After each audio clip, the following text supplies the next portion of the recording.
and the attendants of his ministers and their apparel. His cupbearers also, and their apparel. And his ascent by which he went up unto the house of the Lord. There was no more spirit in her. Howbeit I believe, and then she says, howbeit I believe not the words until I came, and mine eyes had seen it. And behold, the one half of the greatness of thy wisdom was not told to me. For thou exceeded the fame that I heard. Happy are thy men, and happy are thy servants, which stand continually before thee, and hear thy wisdom. Blessed be the Lord thy God, which delighteth in thee, to set thee on his throne, to be a king for the Lord thy God, because the Lord loved Israel, to establish them forever. Therefore made he thee king over them, to do judgment and justice. This is another queen that doesn't come from a godly nation. She's from Sheba, an African country, and someone operating in God. You know, people will start to talk, and word spread because of the success. And she went over to find out what the talk was about. In modern times, in the urban language, she would have said, behold it, Solomon, even your servants haveth much swagger. Even your janitor rocketh ye Saint Laurent. The doorman weareth Christian Dior. And the gardener worketh in Armani apparel. This is, I mean, she was looking at his servants and looked at how they're dressed. The Bible says that when Solomon was king, he made gold as common as rocks on the floor. Someone who was so rich that his servants, I mean, many of us know some of the richest people in the world, but none of their servants are so rich that they are wealthy.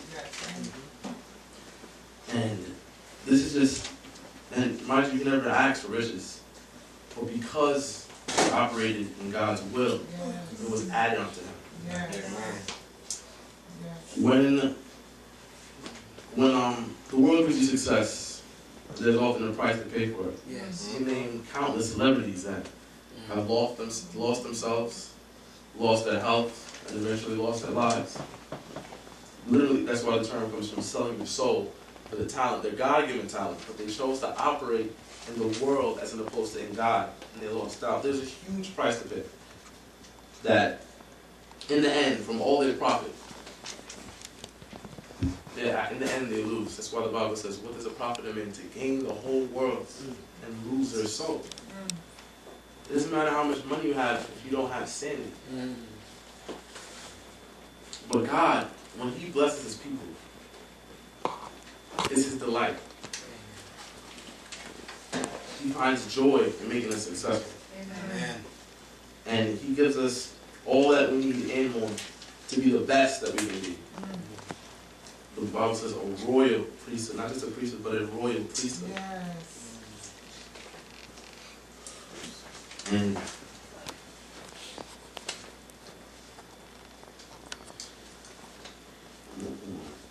yes, so King Solomon chose for the beginning part of his life, he chose to follow God, and God blessed him immensely. Even if you're a missionary or if you're a runaway Christian and you have little, God will still give you favor. Amen. He will still have your back. He will still give you success. Yes. You know, there have been stories about people when, you know, their backs are against the wall and they're running and the soldiers are coming after them and there's no escape and they find a way. Or people living on the streets and they have no food and they walk into a restaurant or they walk into a store and someone hands them money, someone hands them lunch. Doesn't even know him, doesn't say anything, just hands it to him because God watches his people. Yes. That's what success is. Even if You spend your whole life preaching. Because God calls you to preach, you don't win one soul while you're alive, you're still successful. Amen. Because you're doing what God calls you to do. We must remember, like I said, we must be different. So we can't look at success simply as a carnal thing, simply as what we can achieve over on earth, but more than what we can achieve in heaven. Because those treasures last beyond this life. Yes. No matter how much you take, you know, Solomon couldn't take none with him. At the end of the day, when he died, he was just as poor as anyone else had died. So we have to remember that. We have to strive to be different. I keep saying that. We have to strive to be different and be bold about our faith and not be timid. But when I say our faith, I mean our demeanor. I mean our attitude, the way we walk, the way we talk. People are supposed to notice something different about us. When the church first started, in the early years, in Rome, they were often tortured and killed in the Colosseum. Yes. And ripped to shreds. And my professor told me a story once about a pregnant Christian, and she was in prison. And she was 7 months pregnant. And they were about to feed her to the lions for the entertainment of the crowd, the Romans. And the father said, denounce Christ and come. You already put all the shame on the family. Don't lose your life and the babies. And she was there with her Christians. And they prayed over her, and they prayed over her uterus, so that the baby would be born. And as God would have it, the baby was born 2 months early, but the baby was fine. And she handed it to the father. She said, here, take this baby because I'm about to lose my life for Christ. So right after she had the baby, right after the birth pain, they took her up, and they took her up to the Colosseum. And they all were singing hymns. I'm not sure what the song was, but they were singing hymns. And they let the lions loose on them. And as the lions were tearing them apart, they looked up to Christ, beyond the world, beyond what people were saying, beyond the looks on the faces of the people looking at them. And they looked and they saw Christ as their life was being taken from them, as their limbs were being ripped. And because they kept that demeanor, because they kept that faith, because they were operating as God would have them, people would say, what was the point of that? People would say, you lost your life. You lost it. You don't know what's going to happen to your baby. You were ripped to shreds for public amusement, for entertainment. Was that really worth it?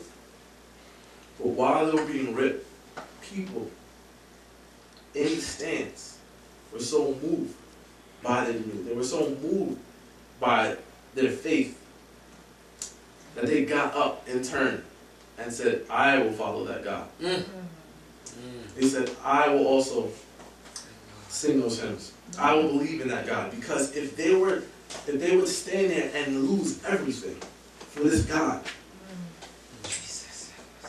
certainly I can do the same. And right then and there, the soldiers would pull them out from the stands and rip them apart. They gave their lives in that moment for Christ. That's successful. That's successful in my book.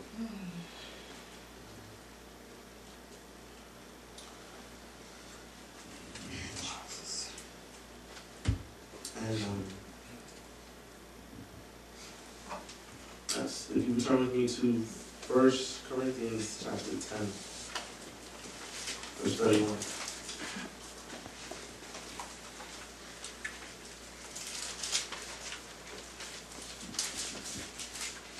Before we turn, I'm going to ask a rhetorical question.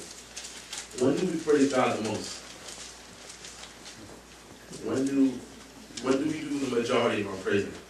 When everything's good. Is it in Sunday mornings that we come and praise God? Or is it when we leave Saturdays on Sunday?